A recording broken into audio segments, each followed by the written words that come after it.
Hello and welcome to Supercars of London and my first supercar. And today we're testing Premier Velocity's Porsche Boxster S. 3.4 litre engine, 0 to 60 in around 4.8 seconds. This car costs £50,000, so it's pretty much the same sort of value as a Ferrari 360, which back in the day was one of the most popular supercars. The Boxster S gets great reviews from all of Premier Velocity's customers, so I'm really intrigued to find out what makes this car so good and what makes Porsche fans love them so much. So let's get inside and have a look at the interior.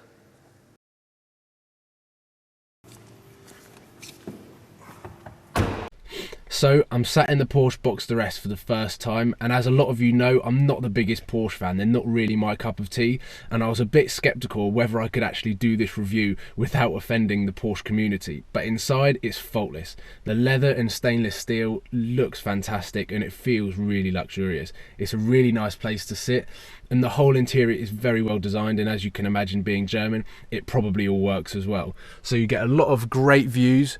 There's a lot of red interior in the Premier Velocity version and a lot of stainless steel, but it's very, very well designed, a lot of great views, especially that Lamborghini there.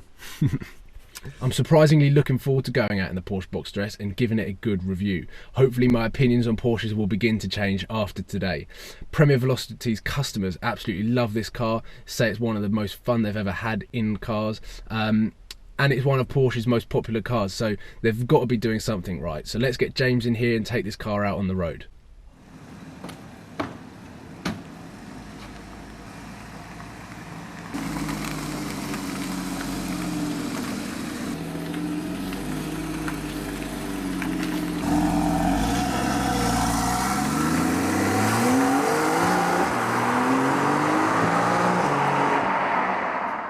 So the first few miles in my first Porsche. I've never even been in a Porsche before. You never been in a Porsche?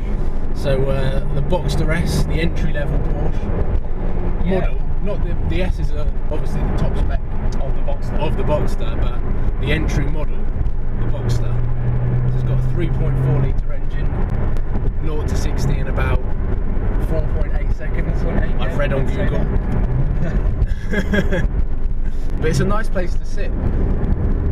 It's the Boxster is, bizarrely enough, out of all the cars we have at Premier Velocity, is one of my favourite cars. Going back to the driving experience of this vehicle in general, we'll start with the ride. As you can probably feel, it's extremely supple. It feels like it's very connected to the road. And even the inside, the seats are really very comfortable. It's a really good driving position. It doesn't. It feels more expensive than it used to. In the old Boxsters of old, it did feel a little bit bare. It does feel £60,000 worth. It does, which is good. This whole new Porsche centre design, where they've got the big elongated tunnel, which started in the Panamera and then it's now onto the new 911 and obviously now with the Boxster. I love this new sports steering wheel. Porsche always said they were never going to do a car with paddles. Always. They were like, we're always going to have those disgusting counterintuitive buttons, the one where you can go up and down with one button, that literally, I mean, they put them on and I don't think anybody used them ever. And they were like, we're never going to do a car with paddles. And it's a paddle, isn't it? I personally think this car looks fantastic as well. It does look a lot different to the old Porsche Boxster. I think one of the best things about this car is it's got a bit of a Carrera GT feel to it. It's the 918 as well. Yeah, the extended wheel arches in the rear look great, and then the spoiler that comes across the rear lights is also a really nice touch and makes it. It is, and I'm a big fan of the new 991 alloys as well. I think that I think they really fill the arches well in this car. See, I thought I was going to be in this car sort of with a grumpy face on, going, I'm underwhelmed. I'm in a Porsche.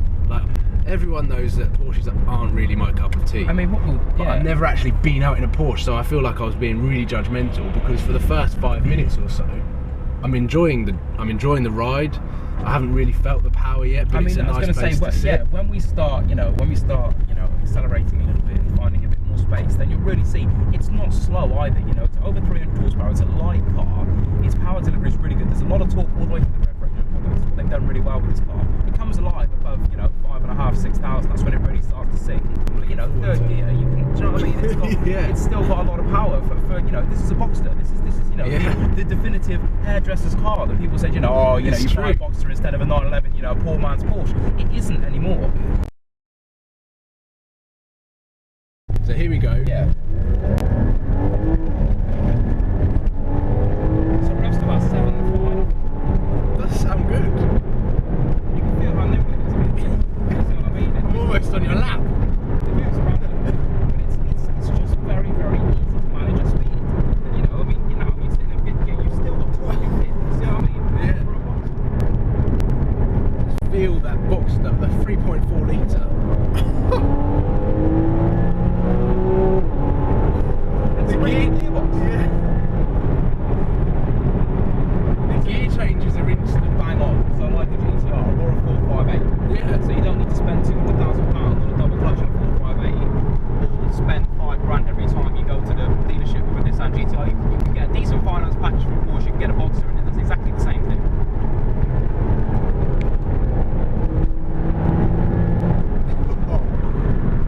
It doesn't sound bad either. No, it's a great engine. I'm not going to say it sounds good, because what determines good in a supercar is very high up on my opinions, because I've seen so many cars. I mean, there's on the Cinque Roadsters and the Aventadors. Those engines, just, you know, you can't even compare them. They sound amazing. Yeah, so when you drop down to good, it's like the Gallardos and the 458s. I mean, they sound good. They don't sound amazing because they're not as on. This sounds okay. It doesn't sound bad, but I mean, that's good in my terms. It's got to be relative to to what you're looking at, really. Exactly. You know, if you're spending £1.2 million on a supercar, then essentially it doesn't have any more cabin space than this, and it costs you £20,000 every time you want to change the pads or something. Then it should sound like God. It really so that's should. why I don't particularly like the Veyron. Exactly. It's that, and they've engineered it to the max, and all they can do is get better. So every single time one of these comes out, it's going to be better than the one before, because that's what they're good at. Stopping you there, we've got the Premier Velocity tunnel. So give it a second.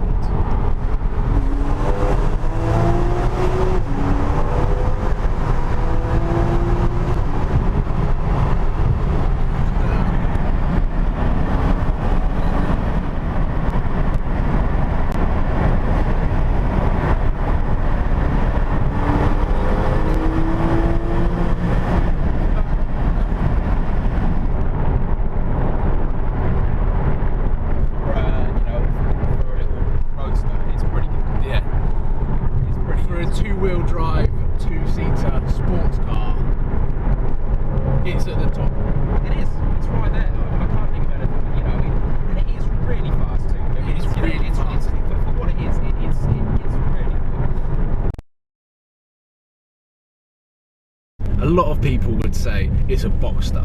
They wouldn't say it's a Porsche. If I saw a 911 or I saw a turbo, I'd probably say it's a Porsche. But when it was a Boxster, You say it's a Boxster. It's a Boxster. And do you know what? That actually used to be a bad thing, and it still hasn't managed to get away completely from that, because as everybody knows, this is a Premier Velocity vehicle, so therefore it's a hire car. Yeah. Okay, so this car is available for people to drive and come and hire it and take it out for the weekend. It's actually one of your cheapest cars. It is one of the cheapest cars without plugging. Yeah, without plugging. We dropped this car right down in price to just get it moving. Real cheap bit of fun. And everybody that drives it, when somebody takes the plunge and comes in and says, yeah, I'm going to take it, then they come back biggest smile on their face, and they can't believe that that for what they paid for it.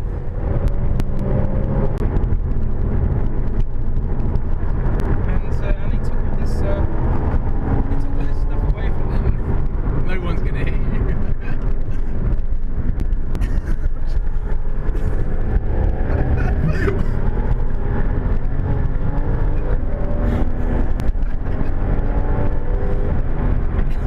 I see what you mean by this car's fun.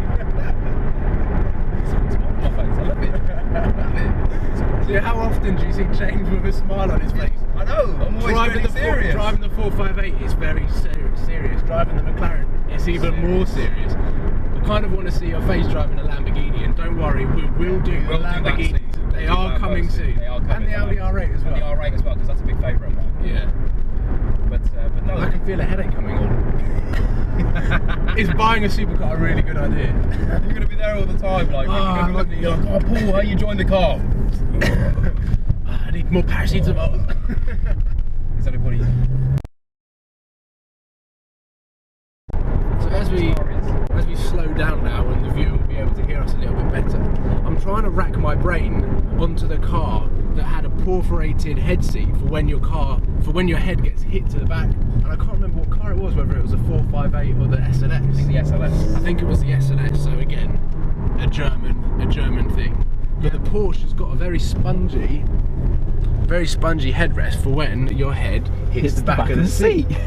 I mean, for a Boxster, I wasn't expecting to be thrown back in the seat, but I am. And this car is a real surprise vehicle for me, who I'm not really a Porsche fan. I don't think I ever will be a Porsche fan, but it's great to get an inside opinion on why people do like Porsches. You never need to, you know, if you're an avid car fan, then you're going to have cars that you love for reasons that you can't always explain, and you're going to have cars that you don't like for reasons that you can't always explain, you know. But the thing is that if you're in the know, if you go to the next level and you want to be part of that world, then you have the ability to respect your opinion, but then at the same time respect others. Respect a car for what it does. You know, in the same, you know, we touched upon that with the McLaren. You know, the McLaren is what it is. People don't like it sometimes because it's not a Ferrari, and that's it.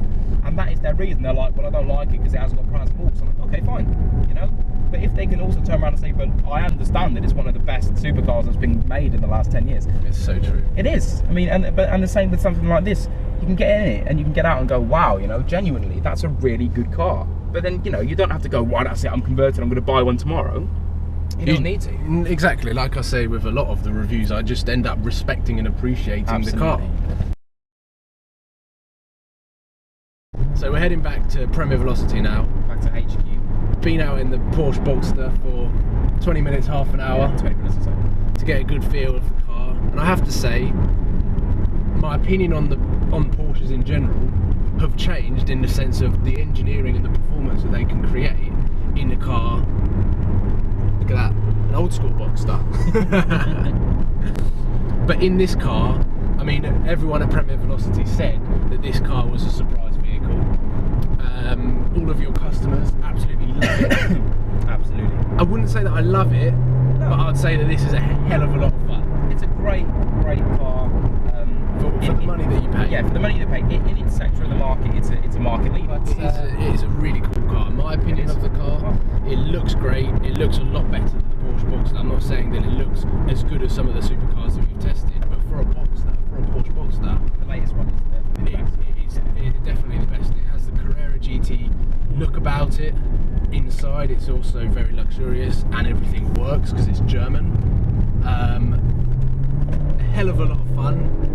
I mean, I would happily go and buy this car and just absolutely thrash it full throttle everywhere.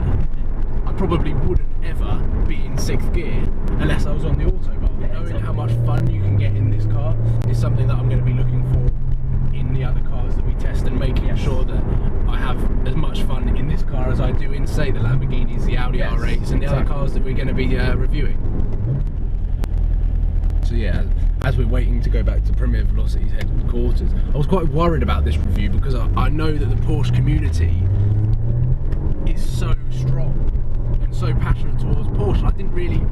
I thought I was going to offend them by doing a review on Porsches, because when I sort of said that Porsches didn't sound great, well, you're not going to be offended, I'll tell you that. I like, there was a backlash between people that liked Porsches saying, oh, they do sound great, they are really fast, and I was just like, well, they're not my cup of tea. They're still not my cup of tea, but I hope that I've done the Porsche Boxster S justice, or we both have, in this review. No, we have, and yeah, you know, you can't really say much else than the fact that, you know, the amount of cars that we have on offer, and this is right at my favourite ever cars. Yeah, so the Porsche Boxster S, we've finished. All done.